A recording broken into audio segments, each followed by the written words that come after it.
thế mà này giá thì ít tụi bây giờ thế mà giờ ít chút bao nhiêu cam một đi nè thế mà là thế mà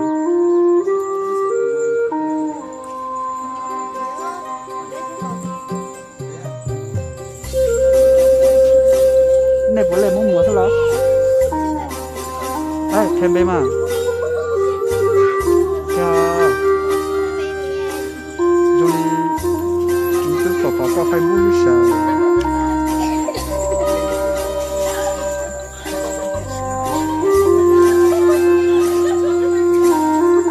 ตัวควักคงตาสวนอะไรอะจริงไหมนี่บอกไม่ตัว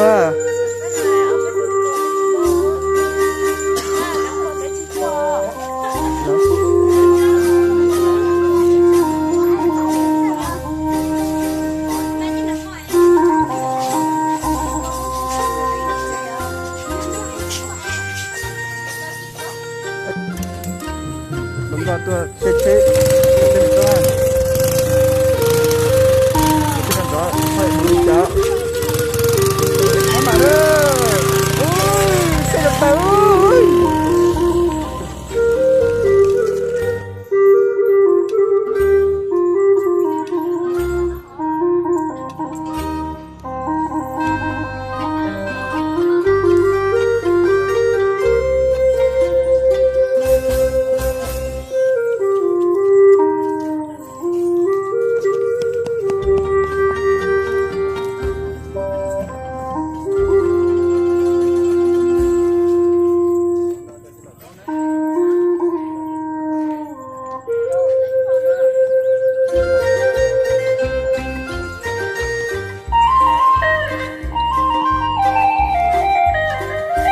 ai thì nó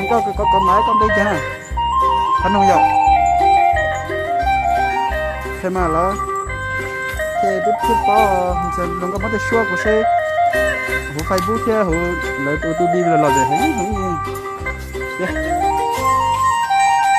ôm đầm lưỡi rồi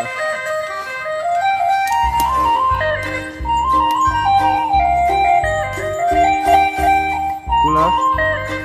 cú nó mất xe nè cái lúc này nhưng mà khi hồi cha biết tiếp bao giờ chơi đây một thứ là đi chơi cha na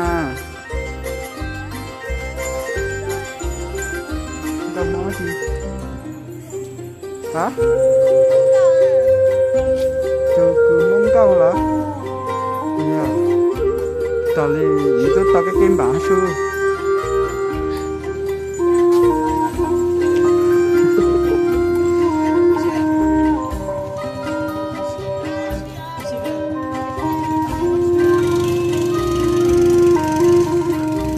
tôi lại pa và tôi pa tôi pa cua thôi hả?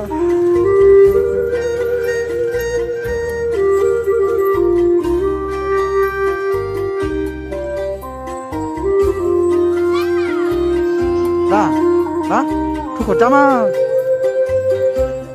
Cái khẩu trang à?